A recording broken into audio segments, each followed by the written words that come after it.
as we've spoken, resistance will come up. If there's no resistance, you're not getting deep enough. Like resistance will come up, and it should, because your subconscious is there to keep you safe. So find those.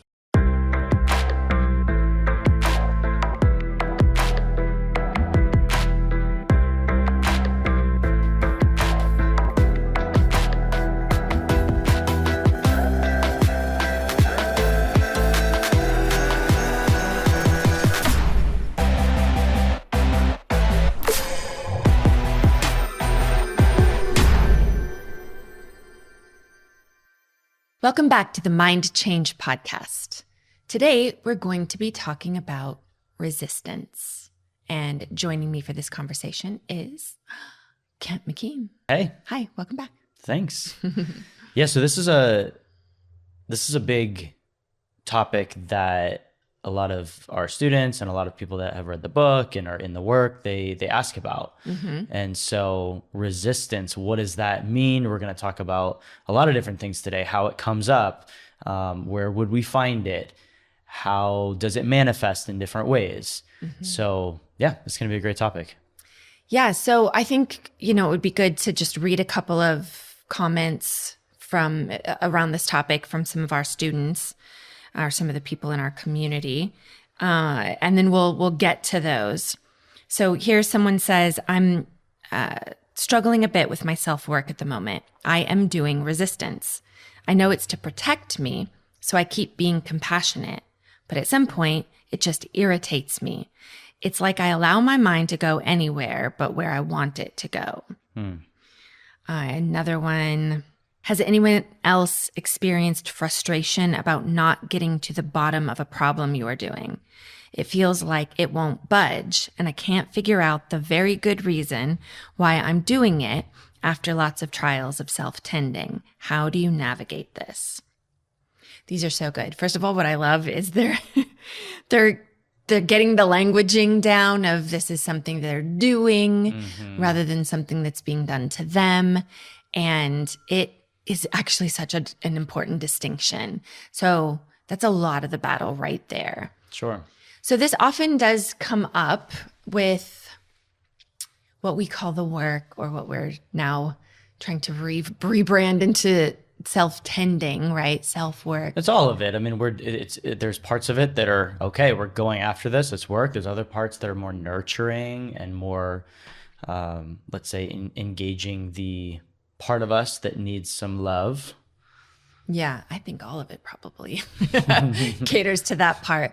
Sometimes it's tough love, and sometimes it's subconscious perspective from a practitioner, and sometimes it's a deep immersive in a retreat. And there's a lot of ways to do the work and to tend to one's self. Yeah. But resistance is something that comes up a lot, and maybe people don't understand always the word, but once they're in the part of the community for a while, resistance becomes a common phrase and word. Okay. So how I would define resistance is basically you have an agenda, you want something to happen, and you don't feel like it's happening the way it should be happening.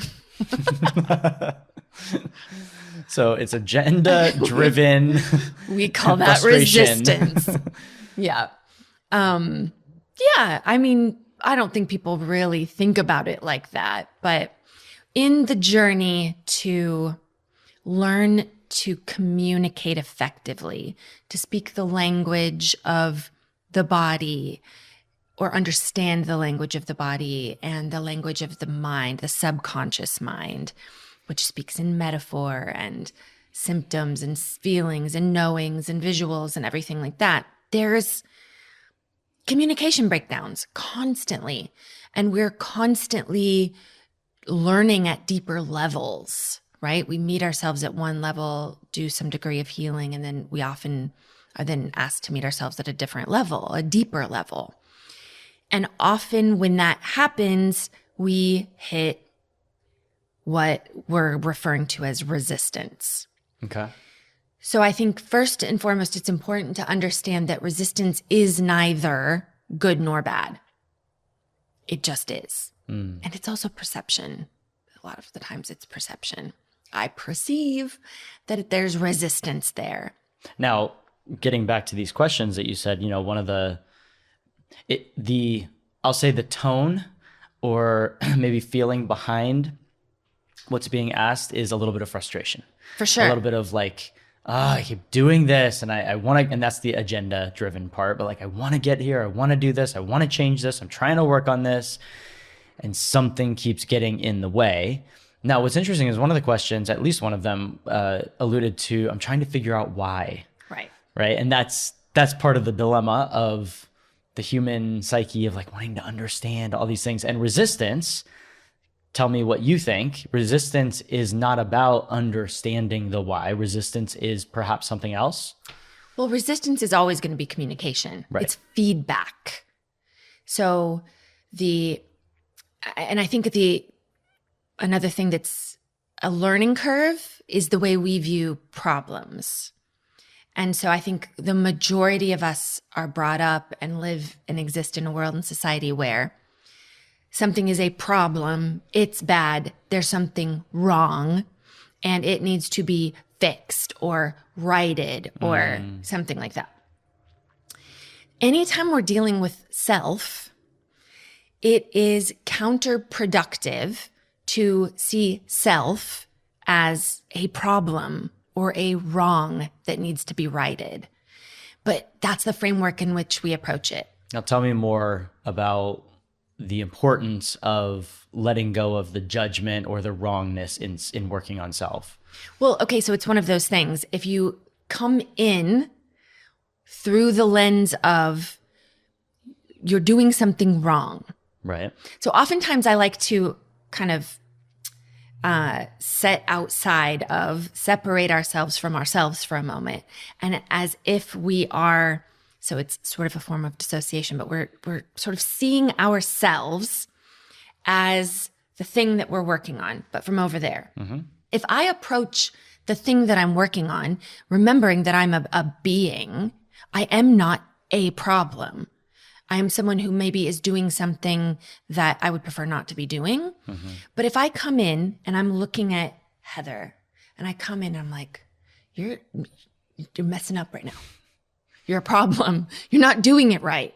Something you're doing is not right.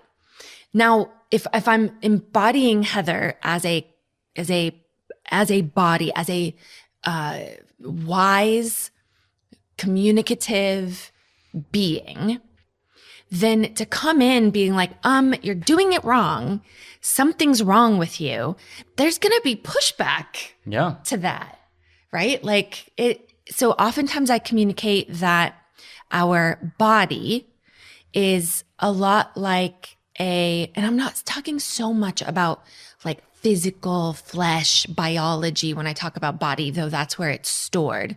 It's almost like the consciousness of the body. Mm-hmm. It doesn't do things wrong.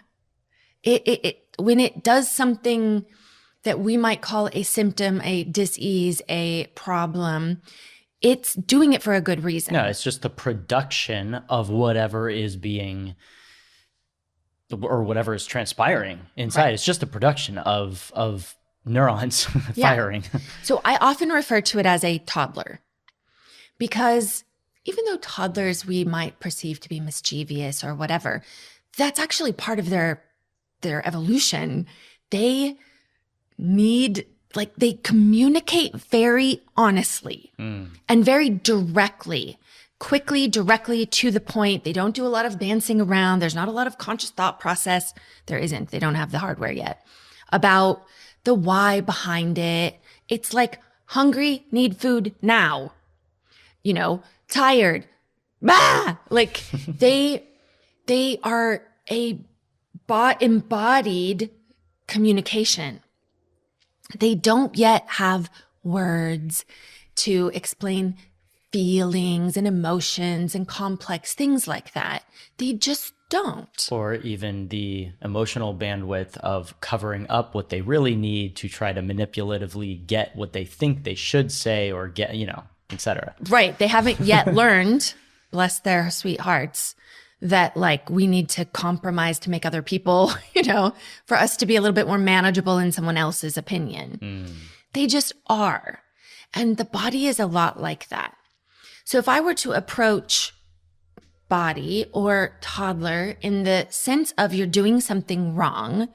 What's the response of a toddler when I approach them and they know by the look on my face, the tone of my voice, my energy, I'm coming at them, they're wrong? I mean, they're either going to cower, they're going to feel shame, they're going to maybe feel a little upset. I mean, it just depends on the toddler, right? They'll fight back. There's a lot of different responses, but it isn't curious. It isn't open for communication. I'm not approaching it, the toddler or the embodied self, as, hey, like, I want to learn what you're saying. We've already deemed it problem. We've already deemed it the thing I'm working on that I want to go away or to be different or whatever. So even just a little bit of that judgment is sometimes we're experiencing resistance in our approach. With, interestingly enough, both of these particular people that commented, the end result is, I'm trying to be compassionate, but I'm irritated. Or, I'm trying to understand, but I'm frustrated. So so let's say we have a toddler and we do come in maybe even genuinely curious on like, so what's going on with you? What's happening with you, toddler?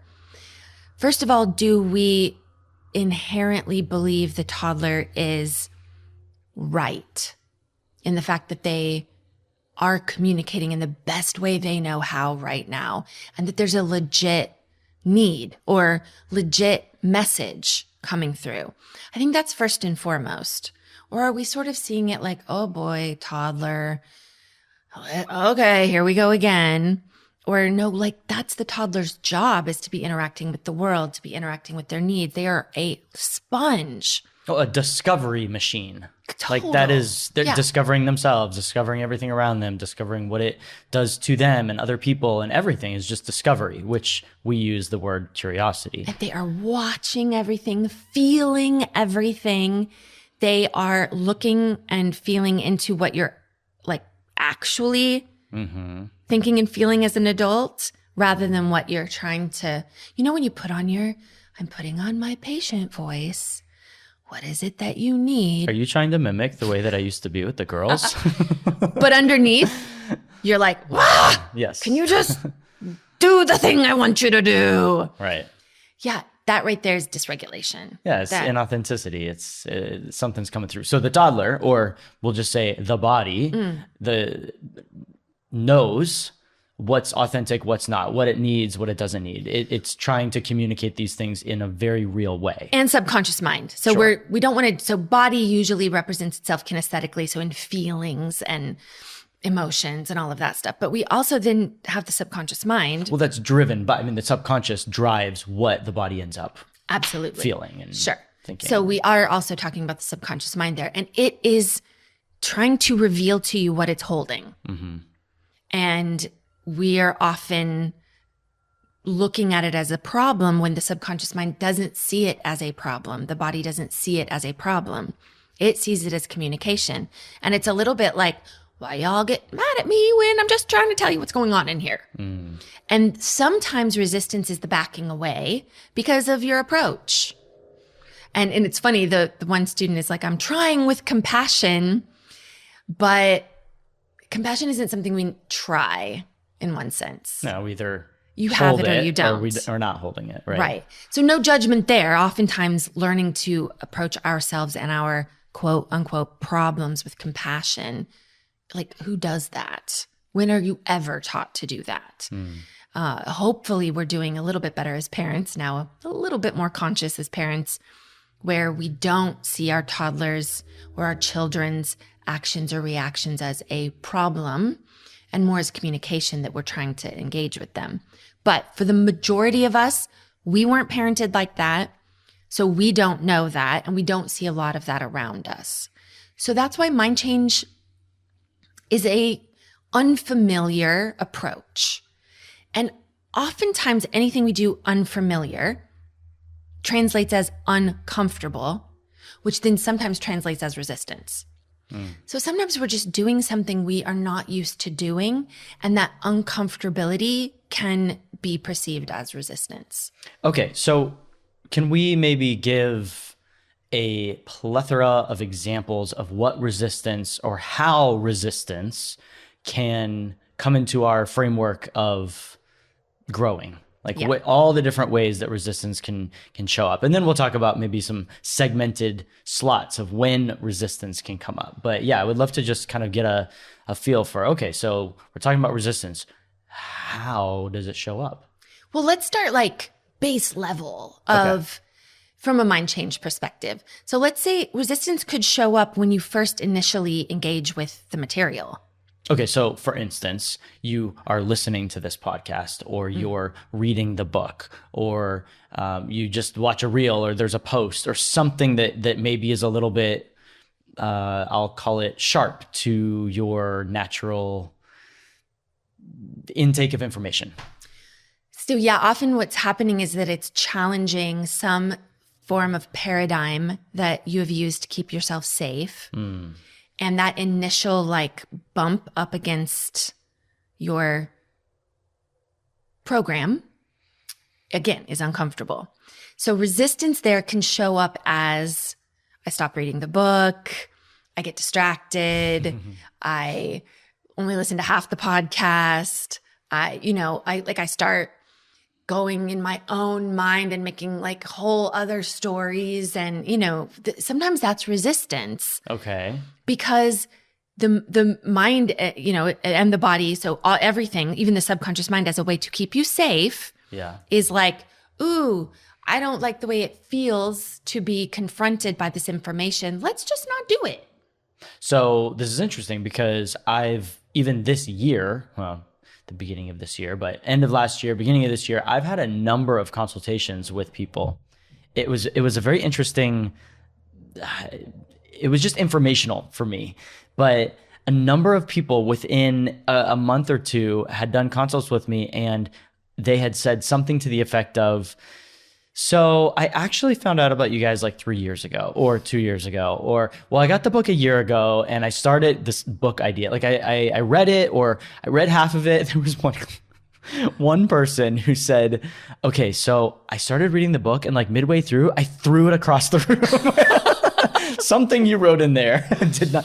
But then like a year later, they come back and pick it up. So tell me what's going on with the resistance when it's coming in, and then all of a sudden something is softening. Right. So again, that's communication. It's feedback. And if we were to approach ourselves as we would a precious, wise toddler who we are super curious about, if we default to the fact that the toddler's doing everything right within its capability, then we might engage with that different. If the toddler throws something across the room, we might then engage with it like, so what was that? I'm curious. What was it that made you throw it across the room? Did it make you feel scared? Did it make you mad? Did it make you, whatever? There's lots of different things. So the thing then would be to be curious about it. So if resistance is communication, it's inviting us into a relationship. It's inviting us into, okay, let me further investigate. Rather than if we see resistance as a entity of its own and that it's negative, then we might make the decision of like, oh, that's bad. That book is bad. That information is bad. It doesn't make me feel good, so it's bad. And we push it away. That would be a form of resistance. And it could be actually like a really good thing. For instance, if you're driving in a car, just because you put the brakes on doesn't mean it's bad what's in front of you. Maybe it's keeping you safe for some reason. Like, oh, there's another car coming. There's a pedestrian I don't want to hit. And we're putting the brakes on. We are stopping, slowing down, pulling back, whatever, for good reason. Yeah. And even if someone were to throw the book across the room, my thing would be, I'm sure there's a very good reason you threw the book across the room. I want to know what that is. What happened? What happened to make you want to be away from the information so much? So I think that that's one way to engage with resistance, is just understanding its communication, but also not to judge that. So sometimes and oftentimes resistance is being done as a way of protection. Now, sometimes it's protecting us, and sometimes it's protecting the us that's made up of a bunch of programs, belief systems, ways of staying safe that are actually just keeping us stuck now. That's why engaging with it can be really beautiful, because there are some things that we are not yet ready to change because there's a secondary gain happening to it. Okay. So, but back to the people who read the book and maybe initially or listen to the podcast, and there's some initial, I would call that resistance. Is it good? Is it bad? Don't judge, just inquire. What is it about what I heard, what I saw that is causing this resistance, and engage with it?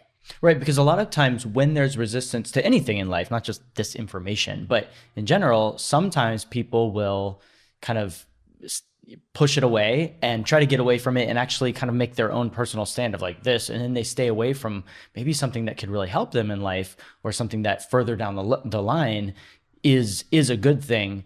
So it's that whole idea of being curious of like, you know what, I recognize that this is creating some feeling in me. This is creating something in me.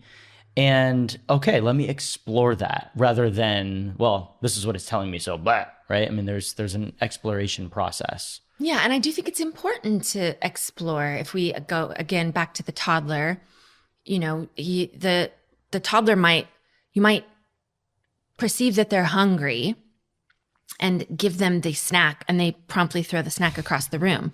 Do we then be like, okay, yeah, snacks are bad, we should never, ever give snacks? Right. Or do we like inquire a little bit more?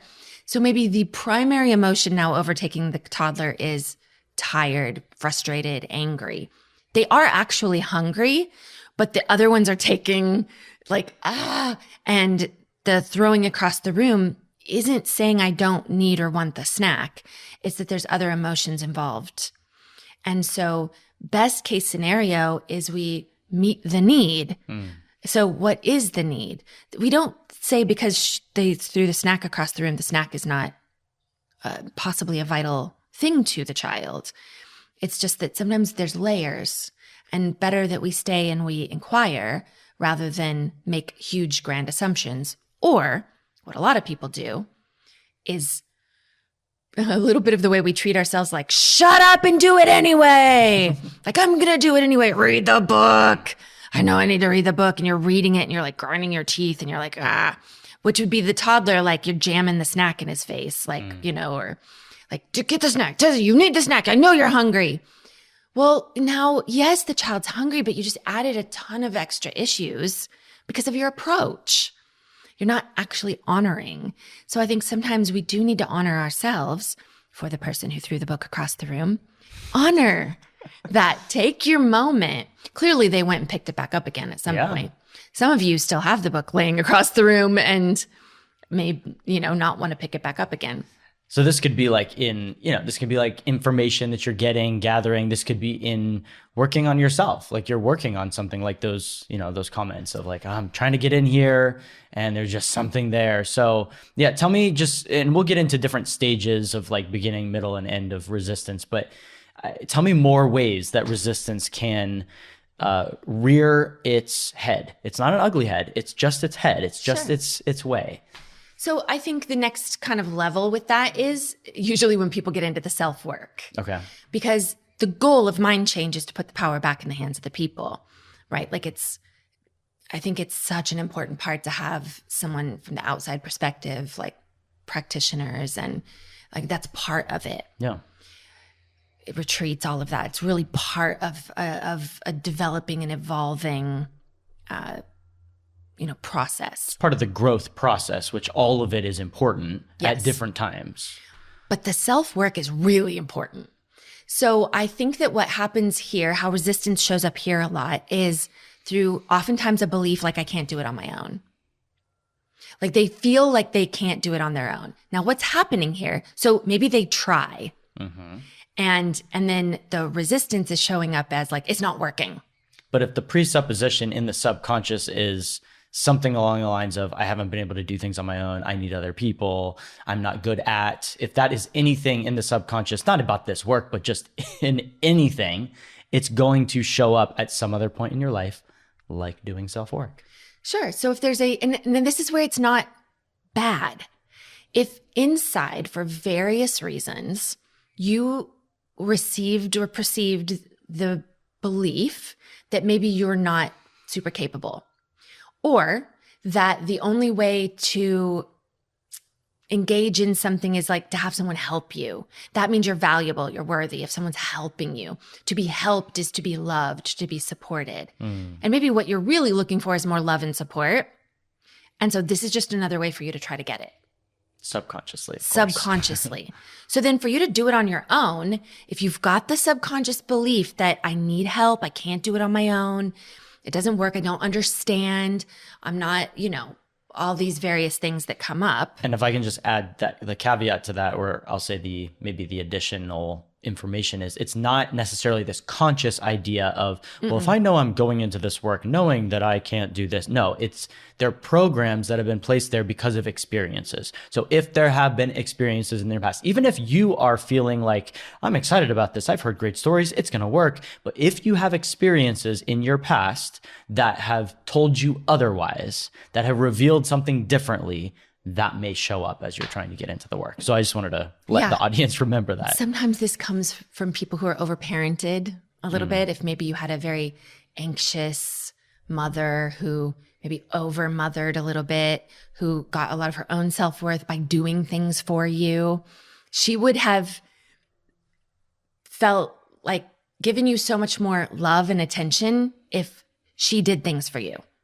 So in order for you to feel that close to mom, and mom to feel that good about herself in your presence, you would have had to undermine your own ability.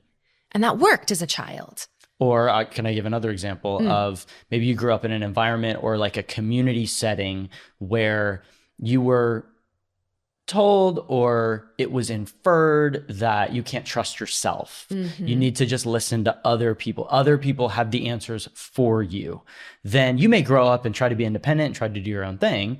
But if there's this deep part of you, of your childhood self, of your younger self, of your even young adult self, it doesn't matter. If it was ingrained in you that like basically you can't do it, you shouldn't do it on your own, you need other people, then here you are trying to do this work and those programs are going to come up. And then you're going to be like, oh, I don't know if I can trust myself. Am I doing it right? Am I not? All of these things. So it's doubt that will end up showing up. And then you just hit on another one I was going to mention. It's probably one of the bigger ones is the Doing It Right program. I'm not doing it right. And if you've got a doing it right, perfection kind of thing, then that's undermining you in a lot of ways and it will show up in the work. Well, I must not be doing it right. So it's not working because I'm not doing it right. And that's a little bit of the approach too, the way that we're approaching the work. Now, again, this is all feedback. This is part of the work. So if I go into the work and I'm like, I don't think I'm doing it right. And I realize that's, so my resistance, I keep trying to go to do work. And then I'm like, I don't think I'm doing it right. I must not be doing it right. Right there, good job. You're doing mind change. That's it right there. Oh, I have a belief or a program that I don't do things right. Where's the first time that happened? Like, when's the first time I remember that? You're doing the work. Now, not to find the why, not to find, the reason I do it right is because my mom this, my dad this, blah, blah, blah. But we get into the deeper, like, how do I know I'm not doing it right? Oh, it's a feeling in my body, or it's a picture that I create in my head. That's what we're doing. We're not looking for what is the root cause of my problem when we're doing self-work. We're looking to engage with the toddler, right? The toddler doesn't care if you're like, yes, child of mine, 3 years old, throwing a tantrum. The reason you're doing this is your brain development at the time.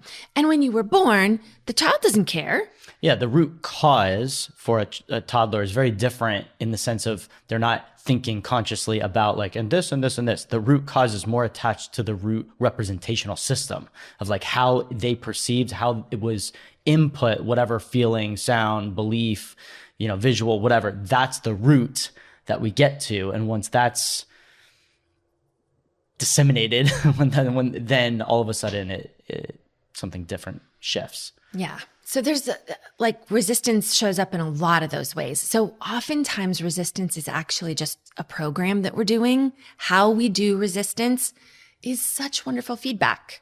So for me, when I have initially started doing this kind of work, right here, I'm very chronically ill, and I get this idea, and I do an initial kind of thing that gives me the idea that I might be able to change this stuff. So then I go about trying to do what's now become self-work, right?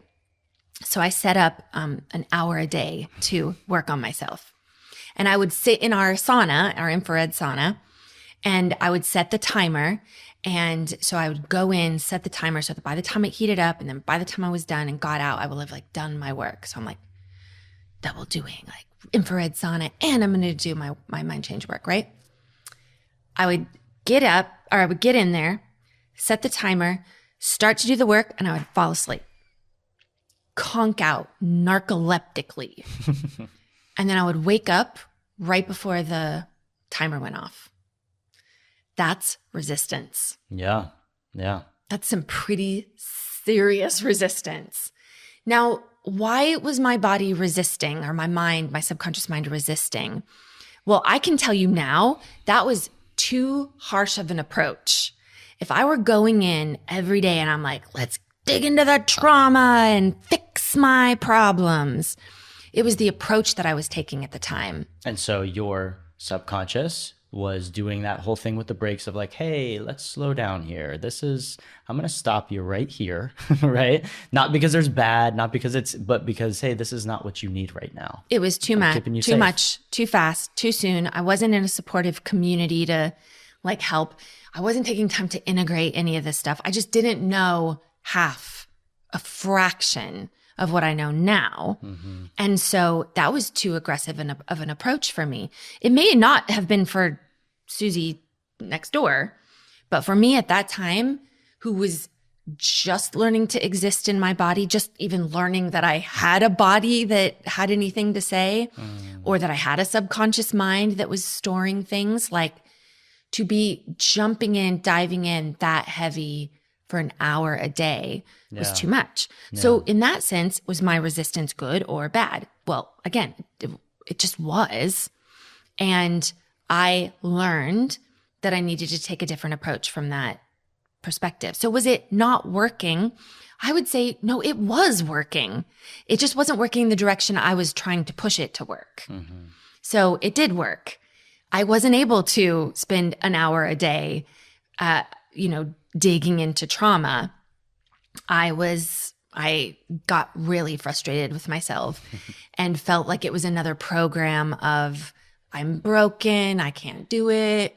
And that was good. It was good for that stuff to come up. Right. It was, again, just feedback. Just like the whole idea of resistance is, hey, it's here to show you something, to reveal something. And if we're curious, just like with that toddler, then we'll be able to start to lean into that and read that a little bit better, and then utilize that to help soften perhaps the resistance, listen to, and then actually give our subconscious mind what it needs. Mm-hmm. So there's the whole informational resistance we talked about. There's the self-work resistance that can come up. There's and for you, like narcoleptic resistance. Also, I will say that I have found, even with different clients, there's a lot of body symptoms can come up. Mm-hmm. So you're gonna work on something and maybe you start to get sick. I mean, it doesn't happen super often, but there are times where someone's so excited about their first session, and then all of a sudden, like the night before, the day before, I started getting like super sick. Oh, what a terrible coincidence, right? or even I just had a client this last week who I've worked with in the past, and it's been a while, and he set these up and wanted to get back together, but some things came up that were just life busy. Like, I can't do this. I have to postpone. And when he finally came into the session, he said, listen, and this is more when we were like 3/4 through and we broke through some big things. He was like, I got to tell you, I wanted to do the same thing this morning that I've done the last, few weeks of postponing. Oh, well, I have this and I got to do that. And he's like, I just didn't want to get into the work. It just felt like too hard. It was just, and I said, okay, so how was this last hour for you? And he was like, oh, it's easy, right? Yeah. But it's that resistance that the subconscious is saying, woo, we're going to change things. So maybe you can get into that a little bit. That whole idea of when your subconscious knows you are about to shift, what can happen sometimes? Yeah. So sometimes people perceive that as negative, like something is happening. And what's the subconscious mind, remember, it doesn't judge like our conscious mind. It doesn't go, yeah, but Heather, this is going to be so much better for you and you really should do this. And it doesn't, it's like, where's the proof? Is there, if there's a secondary gain in the thing that I'm doing, then I need to have something else in its place, or no. It just is very danger, logical, danger. Yeah. Right? It's kind of like an accountant. I always sort of see my subconscious mind like an accountant. Like, is there money coming in? Because I'm not going to go in the red here. So, like, I'm not going to bounce any checks. It's just constantly like checks and balances, not, oh, but yay, not like feelings and emotions, like basic numbers in accounting. Is there enough proof that you're going to be safer doing the thing that you think that you're going to be safer doing?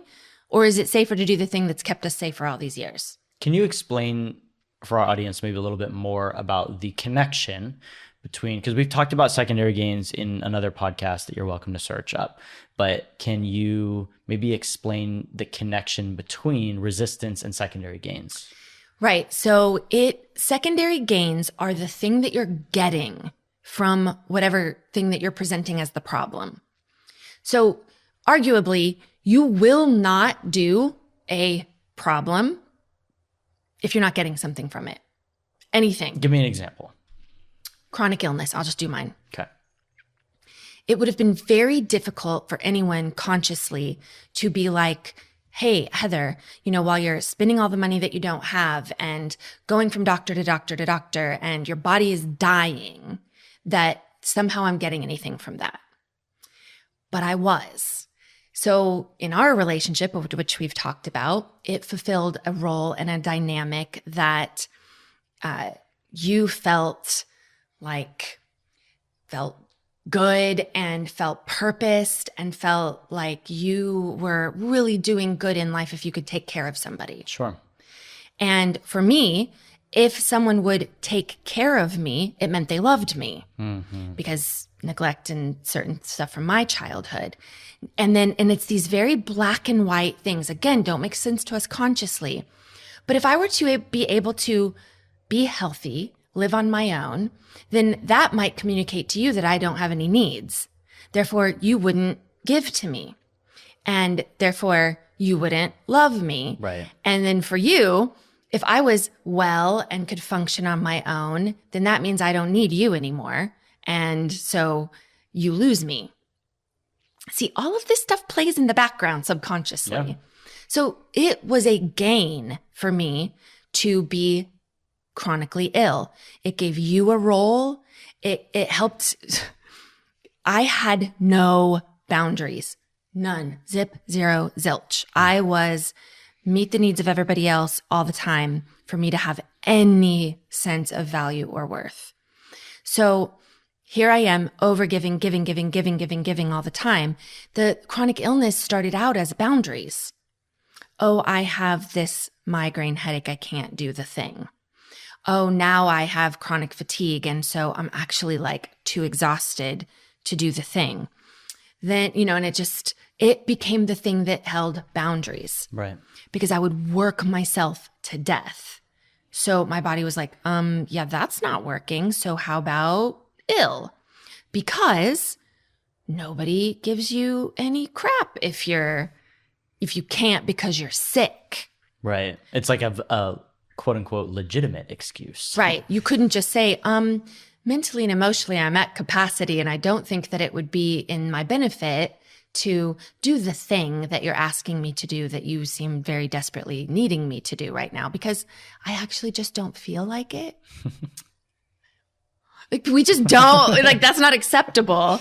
And I will say, I wouldn't have put myself in the company of people that would have been acceptable with. Right, because it wasn't in your programming at that point. It wasn't my programming. I attracted very quote unquote needy, desperate, help me type of people. What are you saying about me right now? I'm not saying you. No. But you were. No, yeah. But in my profession even, I mean, Yeah. I was like, you attract these things without even realizing it.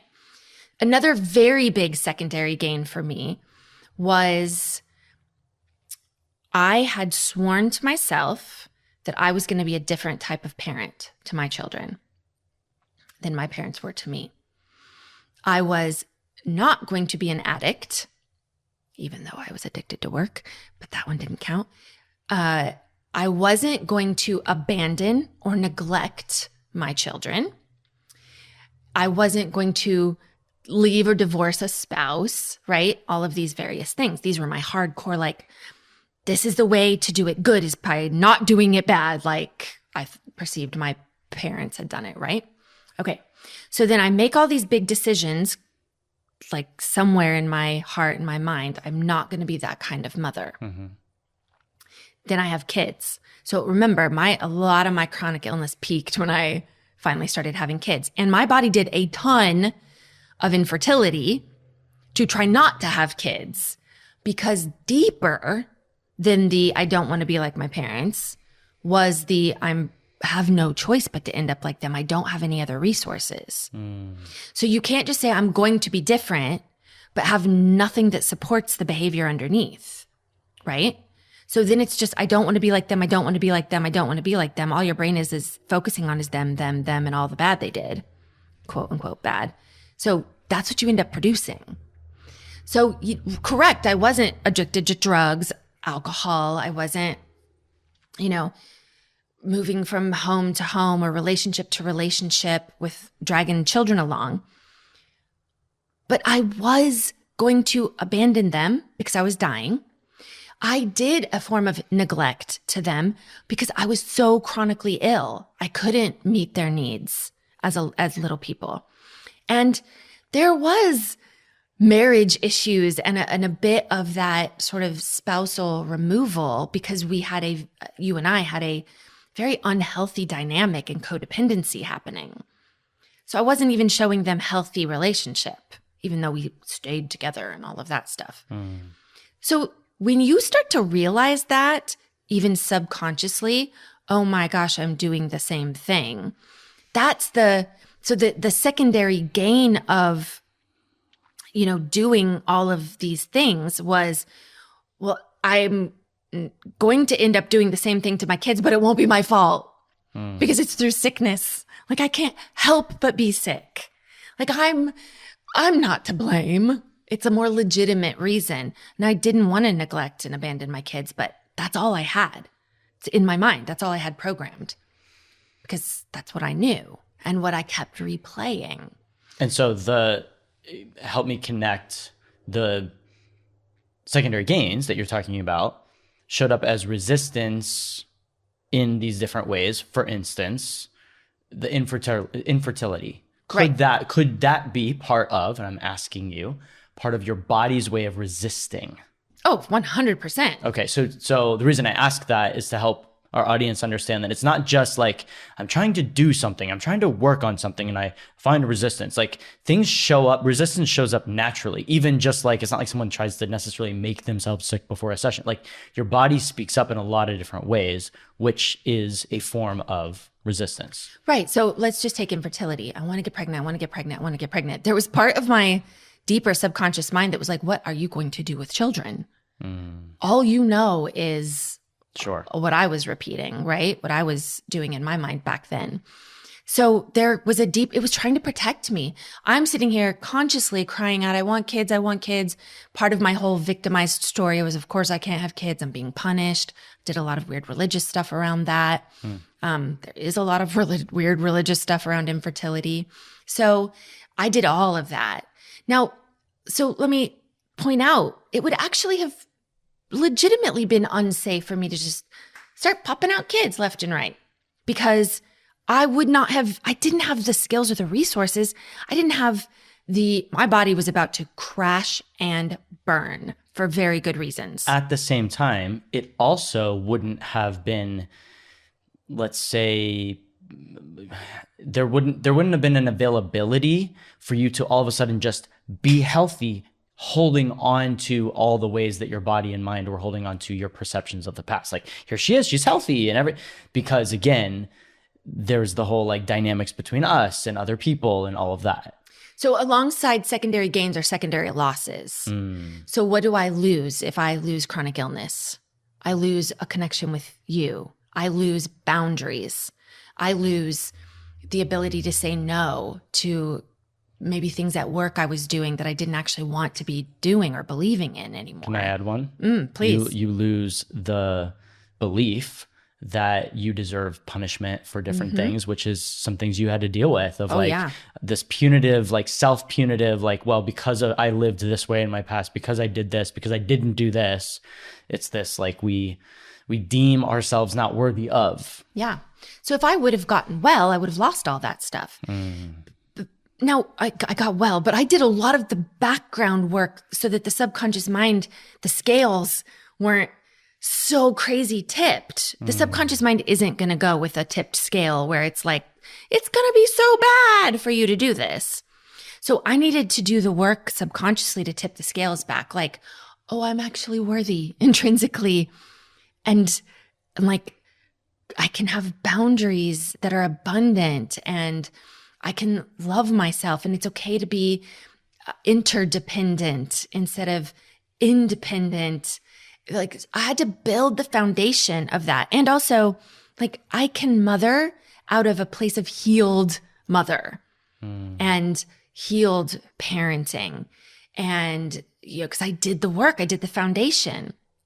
So then when I approached that again, you know, for instance, if I would have done the work around that for infertility, and my body would have been like, so what are you going to do when you have kids? I'm going to love them. And I have actual resources for it.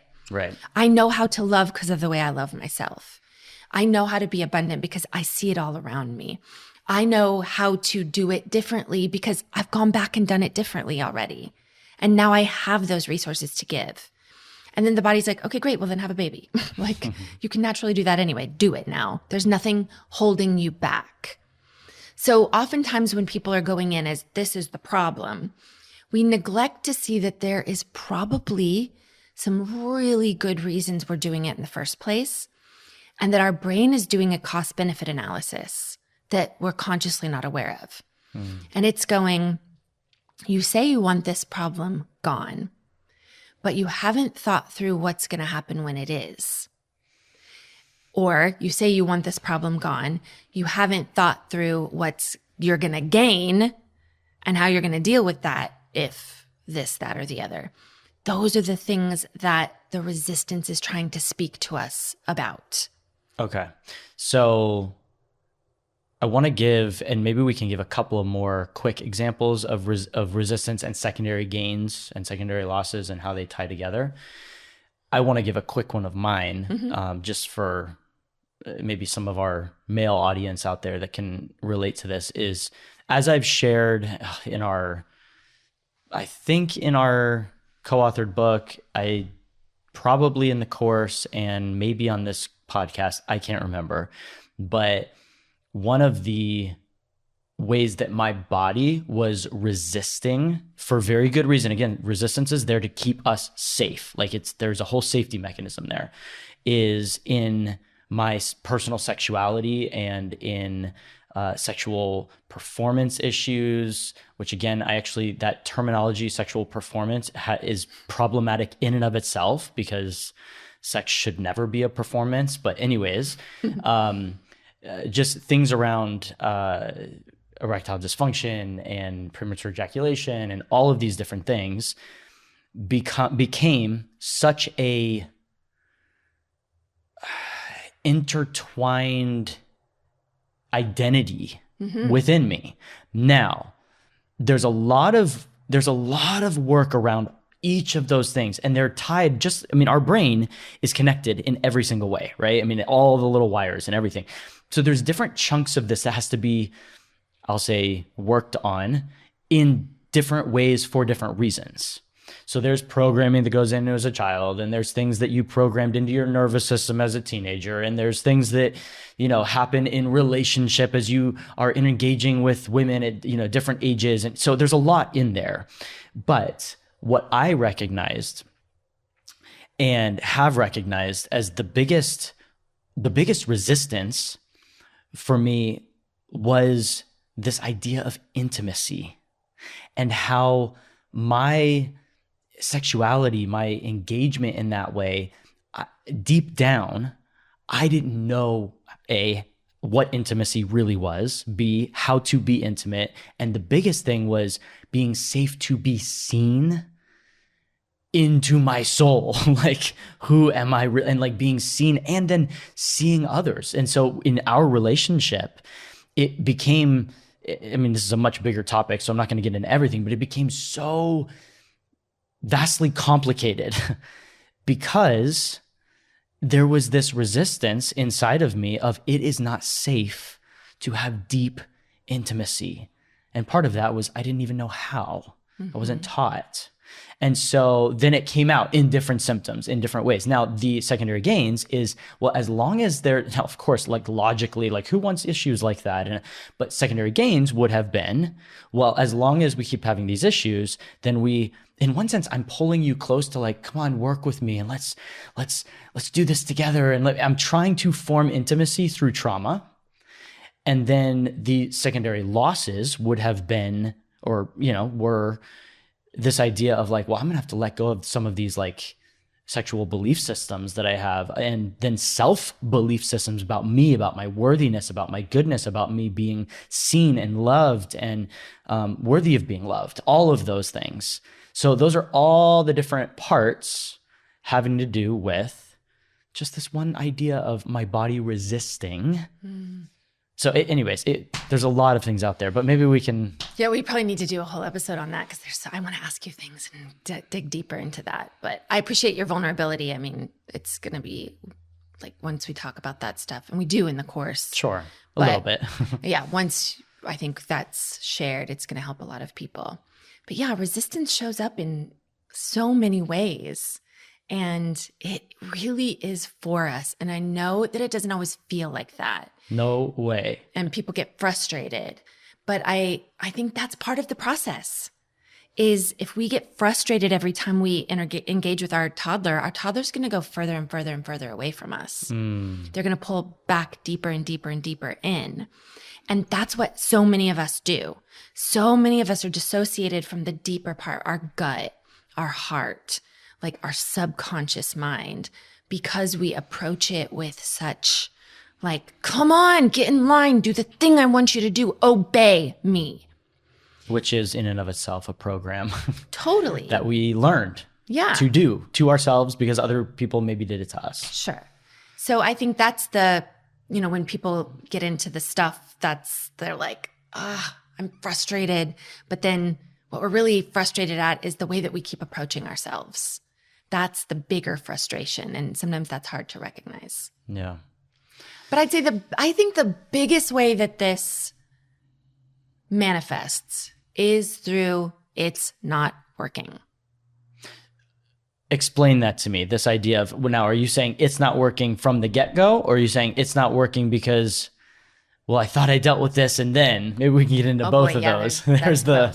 So initially people saying it's not working, it's being the way they're using mind change. Okay. So here's the thing.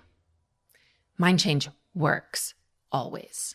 It just does. The reason being? Because it works with the way we function. It works with the way we perceive external events, and the way it gets programmed, and the way it gets stored, and then the way it gets retrieved. That's everybody. Everybody does it that way. It's just neurobiology. It's the way that our brain and body and chemicals and everything fires together. It's just the way it works. It's just the way it works. Neuroplasticity. Things change. Problems that come on, their input a certain way. It's basic. Yeah. It's like if people out there had a problem with not breathing, we would have to involve your lungs. Like you would have to intake oxygen. Oxygen would have to fill your lungs, and you'd have to expel air. That is breathing. Everybody breathes like that. Every human breathes like that. There's variations, yes, but that would be the problem and that would be the solution, is we are going to have to use the lungs and the breath and the airways and all of that stuff. So mind change works. That's just, there's no question about whether it can work. If it doesn't, what people think that it doesn't, first of all, you have no idea how much is happening in your subconscious mind. Just approaching something from a different perspective often is creating changes. Just because you're not aware of it doesn't mean something's not happening. Right. So I think what's happening when someone says it's not working is they've put everything into a very small little box, and they are looking at usually one particular thing, and they're looking for a particular result. And when it doesn't happen that way, it didn't work. And I think that the more of a meta approach with mind change is trying to approach that in and of itself. What does it mean? What do you mean it didn't work? Like, what are you trying to, the only thing that doesn't work is that if you're not actually engaging with your subconscious mind, with the body, with what's happening. If that's, and that's still, there's still ways that works. So I think that a lot of times it's revealing programs, but they're so normal to us. We don't recognize them as a program. So we just think we're acting optimally, normally, and that the thing we want to have happen isn't happening, and therefore it's not working. And I think that it's just, this is such a deep, like, biological, neurobiological thing that we're approaching, but oftentimes from a conscious perspective, that we are reducing it to, I had a problem, I threw this A, B, or C at it, and the problem still seems the same to me. And then that is perceived as it's not working. But there's so much happening in that. So oftentimes what people may need is a little bit of outside perspective. So oftentimes those people need to come in and see a practitioner. Now, what's driving them to a practitioner can be many things, and there could be programs in there too. If they run a deep program of like, I'm only like worthy and loved if someone's helping me, if someone's giving me attention. Sometimes it's that people can only give themselves time, energy, money, investment if there's something really wrong. So then they have to keep like, no, but this is really wrong. This is a really bad problem. Because if it's not a really bad problem, they don't feel worthy or valuable enough to invest in, or they have a partner who's running money programs, or it's probably a lot of deep stuff there. I appreciate you sharing that, because I yesterday had a consultation with someone, and I felt, as I was speaking with them and listening to their story a little bit, I felt this desperation and this desire to be told, so what should I do? Like, what's the best route for me? And what I ended up saying was something along the lines of, whatever you decide, you need to go into your gut and you need to figure out what is going to work best for you, first of all. And whatever you decide, allow it to come from a place of, I believe in myself, I believe in this, and I believe in the work. And this is the decision I'm making to move forward into this growth and change, rather than, this is my last straw, like I'm putting all my eggs here. Like, it's coming from a desperation. What I ultimately said is, the difference between a scarcity and an abundance mindset is like, well, this is all I got. It's my last shot. I've tried a lot of stuff. Let's try this. You're going to come in with all these programs versus, oh my goodness, like I'm so powerful and able to shift and change. I'm going to invest in this because I'm so worth it. And I know that from my investment and my abundant self, I'm going to continue to expand. So anyways, that's a really like important point that you made. Well, and a lot of people come in with a nothing works for me program, I've tried everything. I've tried everything. I mean, I used to do this one too. Now, so the underlying thing here, the secondary gain with this is if nothing works, then you get to keep doing it. And it ultimately, on a subconscious level, like, well, I guess there's nothing wrong with me because I really did try everything, and this is just who I am. This is just what it is. So I can't be blamed for, And this one's trippy, but it's a way to feel special. It's a way to feel unique.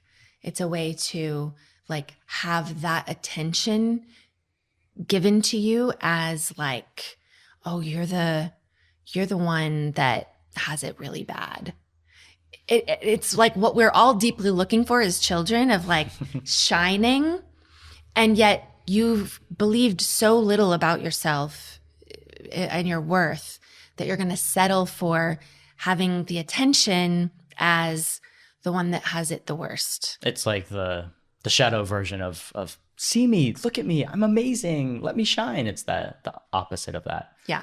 Where kids like hurt inner children will get attention any way they can. So that toddler that we keep talking about, if they're neglected enough, if they're abandoned enough, if they are not seen and not heard and not recognized, you're going to see them act out big time in ways that are even harmful to themselves in an effort to get their parents' attention. Now, even if their parents' attention is yelling, punishment, like negative, now we're going to drag you from this doctor to this therapist to this thing to that thing, they're getting attention. And to the subconscious, it's at least they're getting something rather than nothing at all, more abandonment, more whatever they think their parents are having to focus on them. Yeah. It's all negative.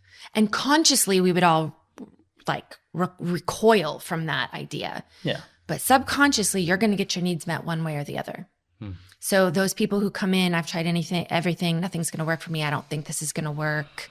They have good reason for feeling that way. It gives them something. Yeah. So for this to come in and work, do you know what that does to someone who has the "it didn't work for me, nothing works for me" program? Well, then when they realize that they've been doing this to themselves, that they had the power all along, now they have to look back. Now, there's a different way of doing this, but from a lower victimized model, they're going to look back and they're going to be like, oh my gosh, it was me the whole time. Like, and then I missed out on this and I missed out on this. And they'll do guilt and they'll do shame and they'll do blame. Regret.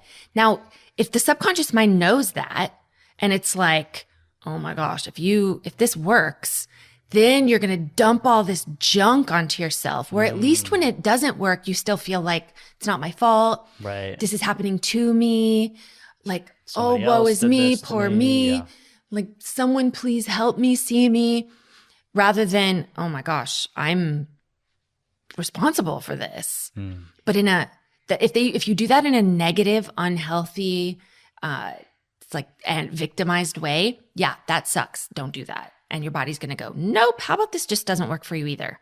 How about nothing works for you? Because then you don't have to do all the guilt, shame, blame, and junk that you're inevitably going to do to yourself. So that's the lower version of something massive shifts in them. What would be the higher version? The higher version. The victim, from the victim model to the victor model. Tell me the difference. Right. So someone comes in, nothing's worked for me. We work on that program first. Right. How do you know nothing's ever worked for you? When did that start? Because then we need to get into where they started to believe that they were broken in the first place, that they were wrong, that something was not okay about them.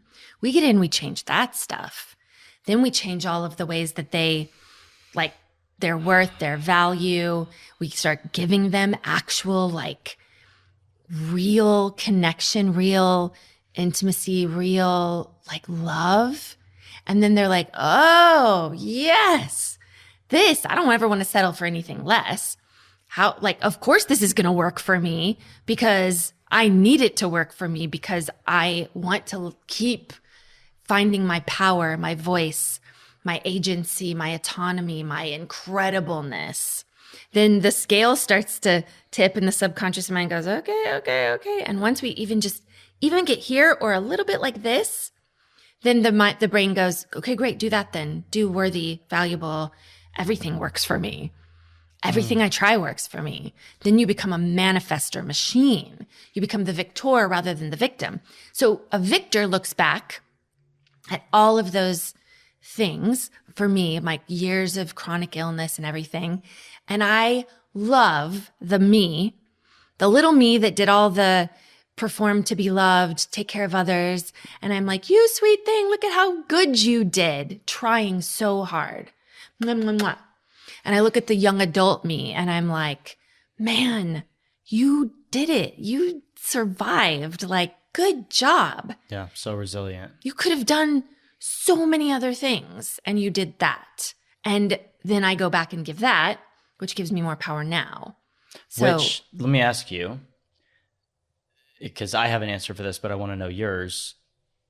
Having that model, that victor, wow, like, look at this. What does that do for you now? And how does that affect and enhance life for you now, looking back at your, let's say, previous life and all the ways that you've grown? What does that produce in you now? Oh my gosh. Power. Oh, so much power. Because if I look back and I'm like, I created diseases, many diseases that marveled the doctors, right? And I had I was doing this special through all my illness, right? I had the most this and the more that and blah, blah, blah. So I'm like, whoa, I was powerful enough to create disease that I had never heard of. I was powerful enough to bring into my life change against all odds. And like, I can make things happen. I can make things happen. I'm magic. Like, cool. If I could make that stuff happen, then what else could I make happen? If I am really valuable, if I'm really worthy, if the universe is for me, if I am deeply connected to everyone and everything, and that it's all working for the good, then I'm unstoppable. And if anything that happens that doesn't feel good, because listen, bad things happen out in the world.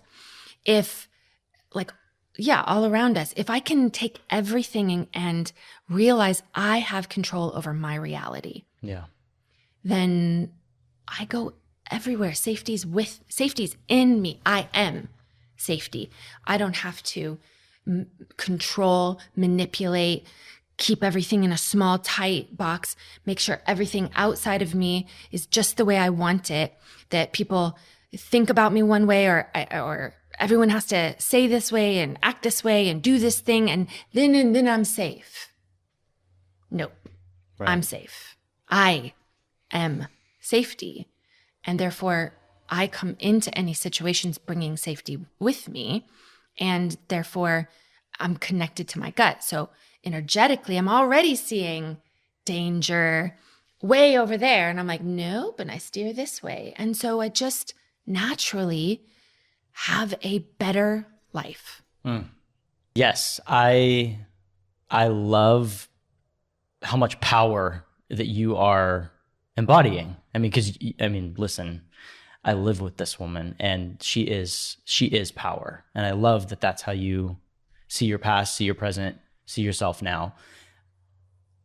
For me, and I'm sure everyone has a little bit of a different way of, perceiving, feeling into their current self if they choose the victor model.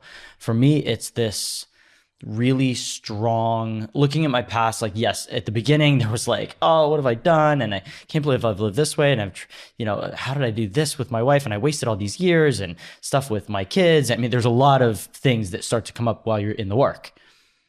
But coming through that, the more that I unlayer, the more that I slough off those things that were never mine to carry, the more gratitude that I'm filled with.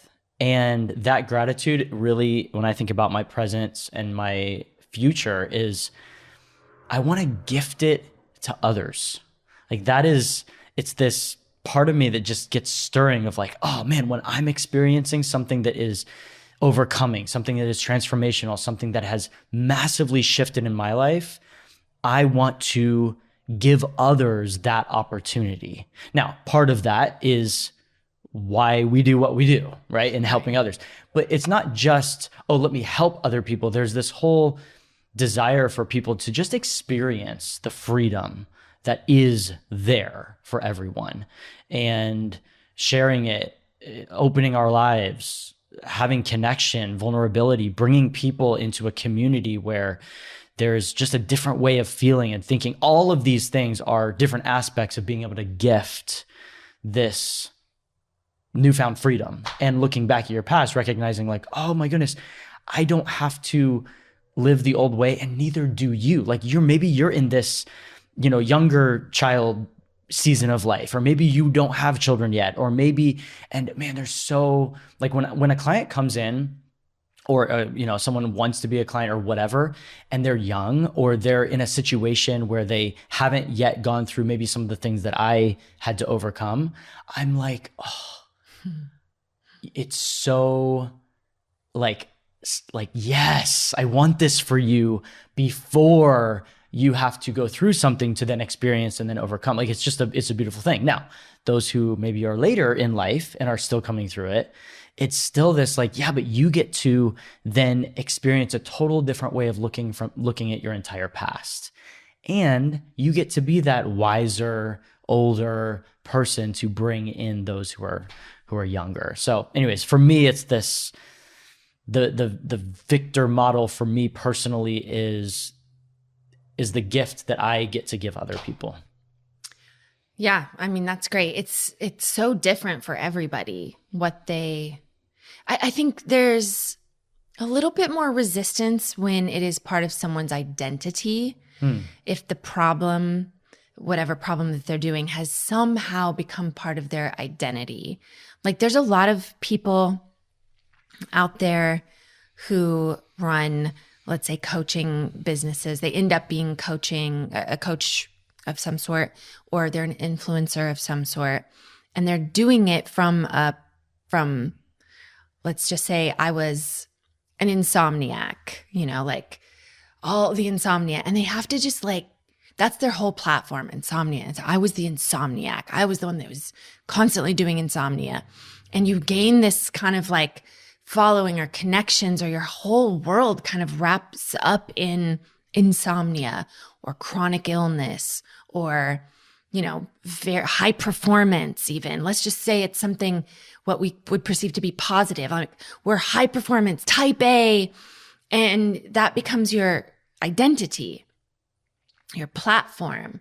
If you're a marriage coach who came to it because you almost lost your marriage, like you have to just keep focusing on that over and over and over and over and over again. So sometimes, and maybe you're not an influencer, and maybe you're not having a coach or have any sort of platform, but maybe your entire world has been shaped around this particular problem you say you want gone. But if it were to shift, it would change everything. And so for some people too, that's a little bit of, if it's in your identity, like I am this. Anytime we speak those powerful, powerful words, well, I have ADHD. Like I'm an ADHD this. And it becomes part of your, and everything then that you do goes through the lens of, because I have ADHD. And I'm this way because I have ADHD. And sometimes we even like, in an effort to deal with this problem from a more positive mind frame, right? This would be a cognitive reframe. Oh, like because I have ADHD, or I am ADHD, I can focus on a lot of different things, where we look for ways to positize it. Like, that's not a word. No, positize, sure. Whatever. We try to make it positive as a way to feel better about it, to balance out the good and the bad, right? Make it a superpower of some sort. So then fact of the matter is, doing ADHD long-term is very, very, very difficult on the body. It's extremely difficult on the body and the mind. So if you're just, I'm ADHD and I'm just going to learn to cope with it, make the most out of it, you're just doubling down on your identity. And it's going to be harder to change.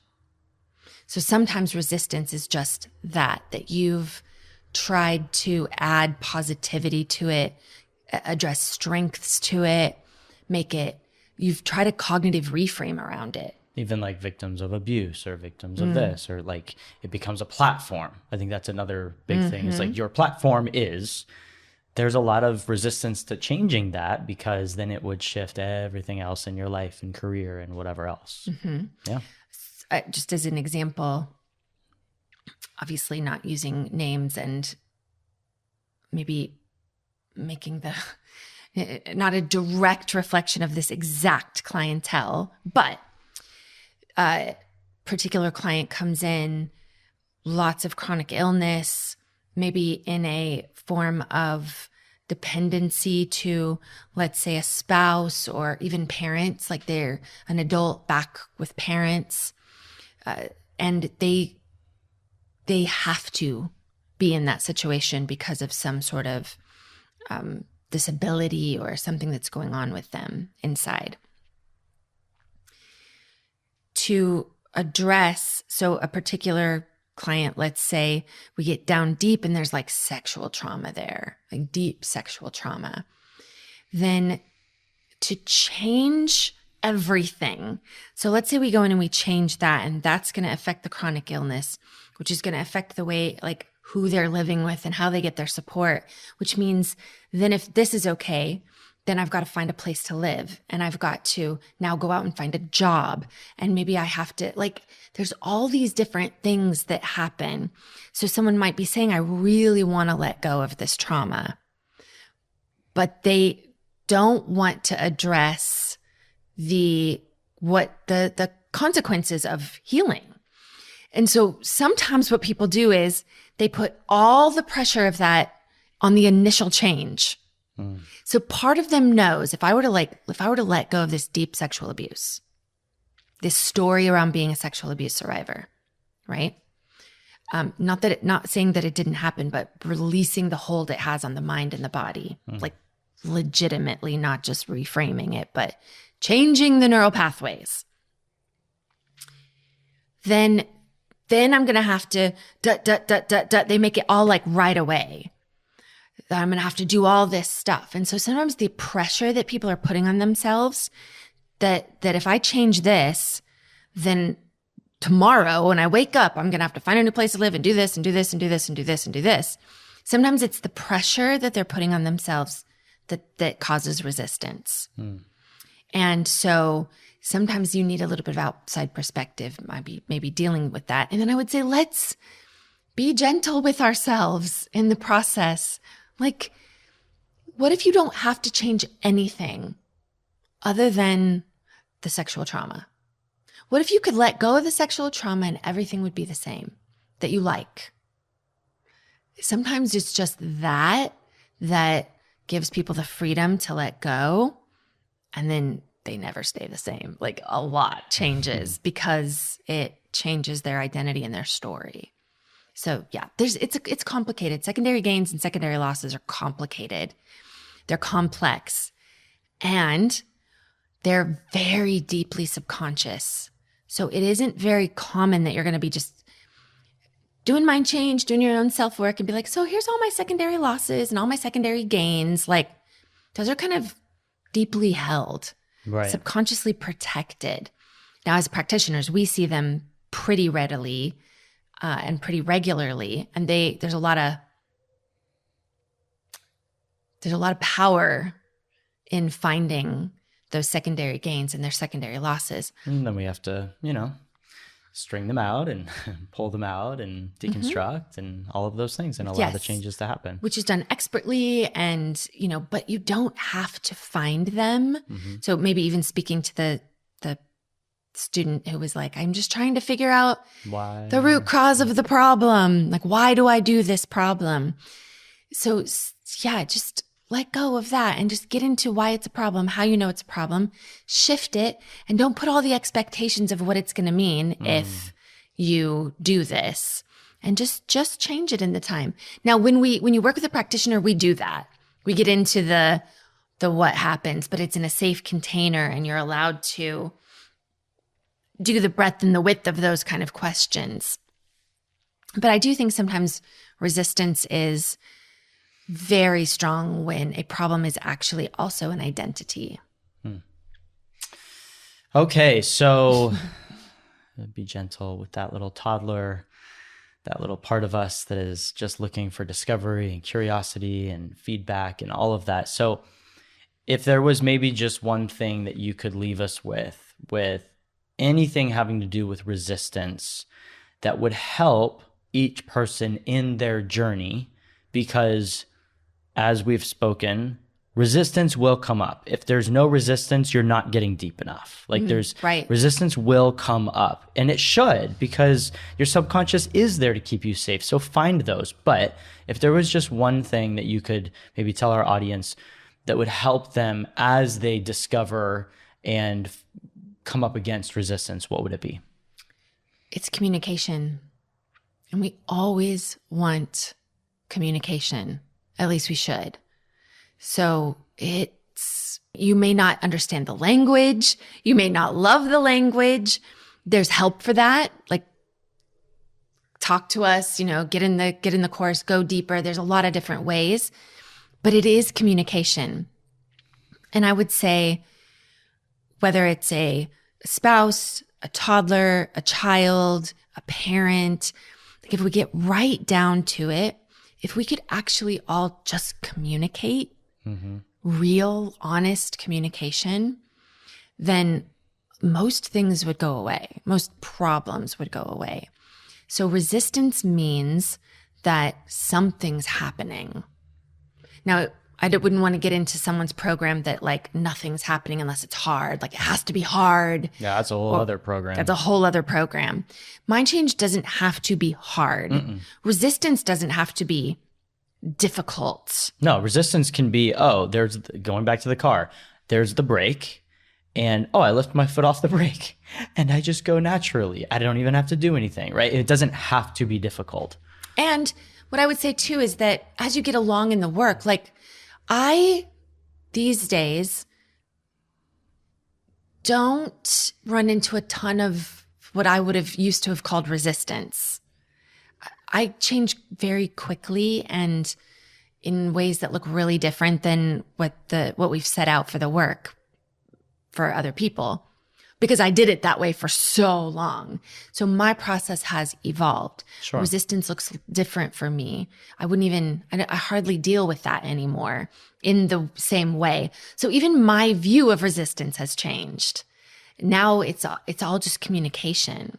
I have a lot more grace and patience and everything for that. So I would say, for people that are sort of in the beginning of this and you're experiencing what you might call resistance, get curious. Allow it to spark curiosity. It might mean you need some community.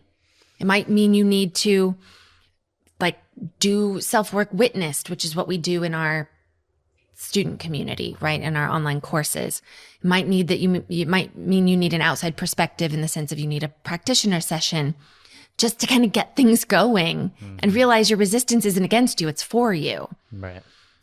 Sometimes you need to get with a translator who speaks a little bit more body subconscious to be like, no, see how it's actually, this is what it's saying, for you to be like, oh, okay, that feels a lot better. So, there's a lot of different things, but I would just say if resistance is there, something's happening. Get curious. Let it be an invitation deeper rather than a push away.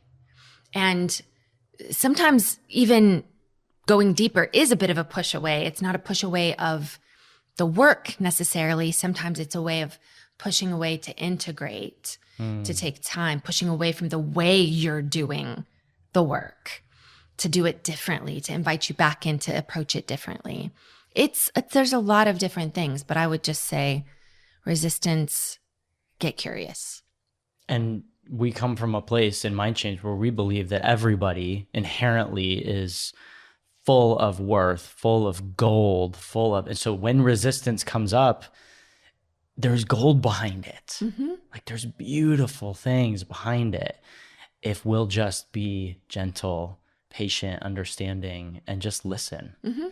And you don't have to create resistance No. to find gold. Like No. some other people had do that. They create resistance. The mountain is higher, It's just, it will come naturally if we understand that and we just keep doing the various forms of the way that we call the work or the tending. We just keep doing the mind change method, then we'll inevitably meet resistance. If we can meet it with curiosity, with like, oh, there you are. They told me you'd come. So this in and of itself, how I deal with you, what I call you, how I view you, how we work together is part of the work. Become friends. Yeah. Good. Well, thank you for this conversation. I think it was probably really helpful for a lot of people that are out there because, again, like you said, we all meet resistance in different forms, in different fashions, at different times. So no matter where you're at in this journey, this will help maybe soften some of those resistance to resistance. Yeah. And guys, we don't want to just assume that that's the case for you. Tell us, talk to us, comment, let us know what you're thinking. How did this maybe reframe or help you understand deeper about resistance? So yeah, like talk to us, tell us, because that helps us know what to explain more of and how to get deeper into it. So thank you. And thank all of you for joining us once again on the Mind Change podcast, where we are changing the world one mind at a time.